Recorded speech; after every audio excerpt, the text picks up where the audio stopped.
So नमस्ते, म Twitter blogs. आज एउटा सानो टपिकमा कुरा गर्दैछु, जुन चाहिँ एक्सपल्सको 210 र 200 को फरक। नेपालमा यसको नयाँ आयो भने कति प्राइससम्म आयो भने बेटर हुन्छ, प्लस अहिलेको एक्सपल्स 210 मा चाहिँ के फरक छ पुरानो भन्दा, है त। यो भिडियो सुरु गर्नुभन्दा अगाडि हजुरहरूले हामीलाई सब्स्क्राइब गर्नुभएको छैन भने please subscribe for more content like this. So सुरुमा त अहिले हिरो एक्सपल्स 200 को कुरा गर्नुपर्दा चाहिँ जुन चाहिँ नेपालमा चाहिँ 4,99,000 समथिङ आइसक्यो, 5 लाख पनि भन्दा हुन्छ।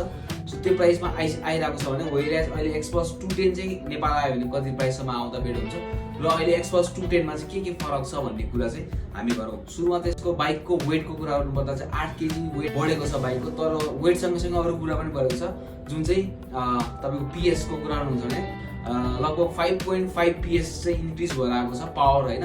वेयरएज टर्कको कुरा गर्नुहुन्छ 3 न्युटन अफ टर्क चाहिँ इन्क्रिज भएर आएको छ। प्लस यसमा एक्स्ट्रा दियो भने अगाडिको ग्र्याब बेल दिएको छ, जुन चाहिँ तपाईँको अड्क्यो भने तान्न मिल्ने, प्लस तपाईँलाई पछाडि सामान हाल्न क्यारियज पहिले इनबिल्डै छ, होइन।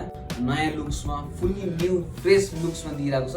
सो त्यो बाइक नेपाल आयो भने चाहिँ कतिसम्म आउला त? 5,50,000 यो बाइक आयो भने चाहिँ बेस्ट हुन्छ। I am waiting for this bike. So यदि हजुर पनि यो बाइक वेट गर्दै हुन्छ, हजुरहरूको साथीहरूलाई पनि यो बाइक भिडियो सेयर गर्नुहुन्छ भने डु सेयर दिस भिडियो।